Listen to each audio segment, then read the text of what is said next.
श्री जी one nation one election बात कर रहे हैं। ये कहीं ना कहीं यही पुराना वादा है उनका। उन्होंने कहा था one rank one pension, one nation one ration card, तो पूरी तरीके से विफल होता दिखाई दिया। आपको देखा होगा आज वही तरीका है। प्रधानमंत्री जी आपने केवल फायदे के लिए कितना जल्दी इस देश में चुनाव करा लिया जाए, क्योंकि ये सत्ता के पूरी तरीके से ये सत्ता के लोभी हैं। देश में योगी आदित्यनाथ बहनों के लिए कल्याण योजना रह रहे थे, इधर अयोध्या में चलती ट्रेन में एक बहन के साथ कांस्टेबल के साथ दरिंदा। ये संयोग है या प्रयोग? रामराज, अरे भैया रामराज के नाम पे बहनों का चीरहरण हो रहा है। रामराज के नाम पे, रामराज के राम शासन काल में आपने देखा होगा मणिपुर में चीरहरण हुआ। एक ऐसी सरकार है जो कपड़ा तक उतरवाने का काम किया। ऐसी 70 साल में कोई सरकार नहीं देश में बहन बेटियों को हक न दे पाए। सरकार पूरी तरीके से बेटी बचाओ बेटी पढ़ाओ।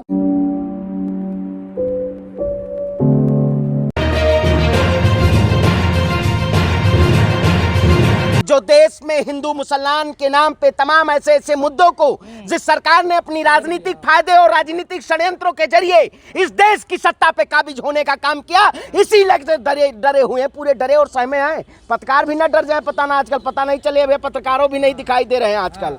तो इस देश में जो प्रधानमंत्री जी वन नेशन वन इलेक्शन की बात कर रहे हैं, ये कहीं ना कहीं यही पुराना वादा है उनका, जिन्होंने कहा था one rank one pension, one nation one ration card, जो पूरी तरीके से विफल होता दिखाई दिया। आपको देखा होगा आज वही तरीका है। प्रधानमंत्री जी आपने केवल फायदे के लिए कि कितना जल्दी इस देश में चुनाव करा लिया जाए, क्योंकि ये सत्ता के पूरी तरीके से ये सत्ता के लोभी हैं। सत्ता की लोभी सरकार ये कहीं ना कहीं इस देश की जनता को भ्रमित करके कि आप इस भ्रम में पाले रहिए और हम जनता को एक नया मुद्दा दे देते हैं कि आप इसमें लड़ते रहिए। विशेष सत्र बुलाया, डर का है? अरे भैया डर का है, आपने देखा होगा इससे पहले तमाम मुद्दों को लाके वो पहले अनाउंस करते हैं कि देखते हैं हमें जो मुद्दा होगा वो मुद्दा क्या चल पाएगा या नहीं चल पाएगा।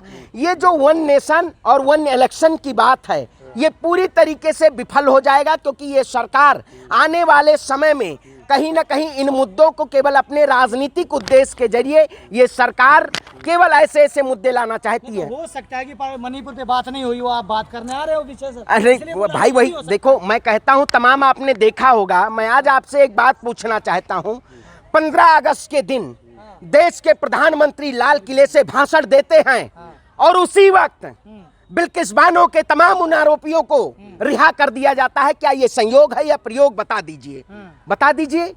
आपने देखा होगा जिस तरीके से यहाँ पे प्रधानमंत्री जी मन की बात कर रहे थे, मन की बात इधर प्रधानमंत्री जी नारी शक्ति की बात कर रहे थे, उधर मध्य प्रदेश में महिलाओं का, हमारी बहनों का, आदिवासी बहनों का चीरहरण हो रहा था। क्या ये संयोग है या प्रयोग? आप बता दीजिए।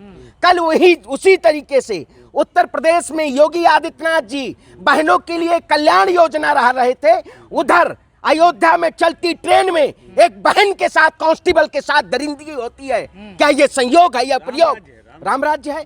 अरे भैया रामराज्य के नाम पे बहनों का चीरहरण हो रहा है। रामराज्य के नाम पे, रामराज्य के राम शासन काल में आपने देखा होगा मणिपुर में चीरहरण हुआ।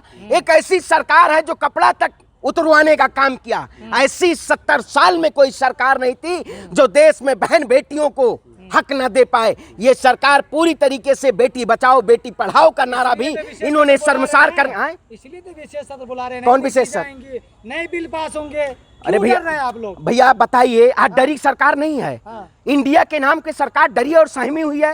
ये वही सरकार थी जिन्होंने कहा था खेलो इंडिया, बढ़ेगा इंडिया, लड़ेगा इंडिया, जीतेगा India, make in India, skill India, development India, India India. आज जब विपक्ष ने इंडिया के साथ पूरी तरीके से मजबूती के साथ अपनी ताकत को इस सरकार को मुंहतोड़ जवाब देने का काम किया है, तब उसी इंडिया से डर है। उसी इंडिया को कहा जा रहा है ये ठगबंधन है। अरे भैया मोदी जी का जो एनडीए है ना, अब की बार पूरी तरीके से देश की जनता उनको बर्खास्त करेगी और देश की जनता आपकी बार इंडिया के साथ खड़ी होगी, जो देश में न्याय की बात करे, किसान की बात करे, महिला की बात करे, छात्र की बात करे, रोजगार की बात करे। लेकिन तो महिला की बात करते। अरे भैया कौन से महिला की? प्रधान 36 सेकंड बोले थे जो मणिपुर पे हैं, 36 सेकंड बोले थे, वही प्रधानमंत्री जी की बात कर रहे हैं। बीजी प्रधानमंत्री, बीजी प्रधानमंत्री, कल को ना कह दे रिफ्यूजी प्रधानमंत्री। भैया पता ना वो आप देख ही रहे, कह रहे हैं कि वन नेशन। अरे भैया रिफ्यूजी का मतलब आप जब हम विदेश, पता ना भाई, वो विदेश दौरा ज्यादा रहता है तो इसीलिए विदेश से आए। प्रधानमंत्री जी ने कितना विदेश का दौरा किया है? अरे भैया तो सबसे ज्यादा वो भारत में कम रहे हैं। अरे भैया वही डंका बजवा रहा। अरे भैया प्रधानमंत्री जी का डंका नहीं बज रहा है, उन्होंने देश की जनता का लंका लगाने का काम किया है। आप बताइए, इतना तो अहंकारी रावण भी नहीं था जितना ये तानाशाह हो गए हैं। तानाशाही सरकार है, लेकिन इस देश में तानाशाही सरकार नहीं चलेगी। ये लोग सिर्फ और सिर्फ इस देश में लोकतंत्र का खात्मा करना चाहते हैं। ये लोकतंत्र को बचाना नहीं चाहते हैं, ये लोकतंत्र की बुनियाद को हिलाना चाहते हैं। ये सरकार पूरी तरीके से इस देश की जनता को बरगला के अपनी सत्ता में आना चाहती है। चुनाव होने वाला है। अरे भैया जल्द चुनाव, मैं कहता हूँ परेशान हैं, ये सोच रहे हैं जनवरी फरवरी। मैंने तो देखा, मेरे पास आ गया हमारी लोकसभा से कि हाँ भैया, हाँ इलेक्शन कमीशन ने अपना अंदर काम चालू कर दिया है। वोट संशोधन की और वोट जोड़ने की बारी है। ये केवल पूरी तरीके से प्रायोजित तरीके से ये संसद सत्र जो 18 से 22 तक है, विशेष सत्र है। मोदी जी अपने आप विकास सत्र बुला रहे हैं कि हमारा विकास कैसे हो। ये विशेष सत्र का कोई स्वरूप नहीं है।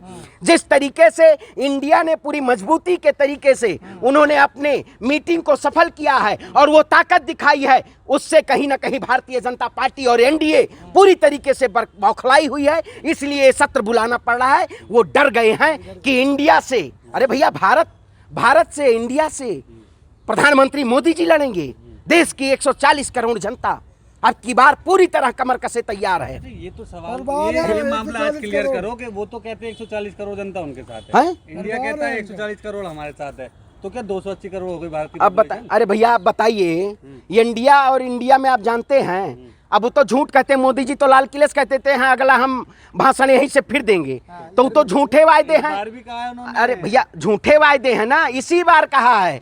वो केवल वायदे पे वायदे देते रहे। ऐसा झूठा प्रधानमंत्री जो कहा था महंगाई कम होगी, महंगाई कम नहीं हुई, और जब हार का डराया तब 200 रुपए सिलेंडर कम हो गया। कल कहीं अगर भारतीय जनता पार्टी ये जान गई कि हम सत्ता से जा रहे हैं तो वो गैस सिलेंडर फ्री बांटने लगेंगे कि स्मृति ईरानी जी ढोइए गैस सिलेंडर ले जाइए, जल्दी जल्दी जनता के घरों में पहुंचाइए। आखिर जब सवाल वही पूछा जा रहा था अडानी मोदी का, तो आपने देखा होगा कल के पेपर में, द गार्जियन और तमाम उन पेपरों में पूरी तरीके से बड़े बड़े सुनहरे अक्षरों में कि किसका पैसा लगा और पैसा विदेश में कैसे, शेयर मार्केट के। तो सेबी ने पूरी तरीके से तय कर दिया।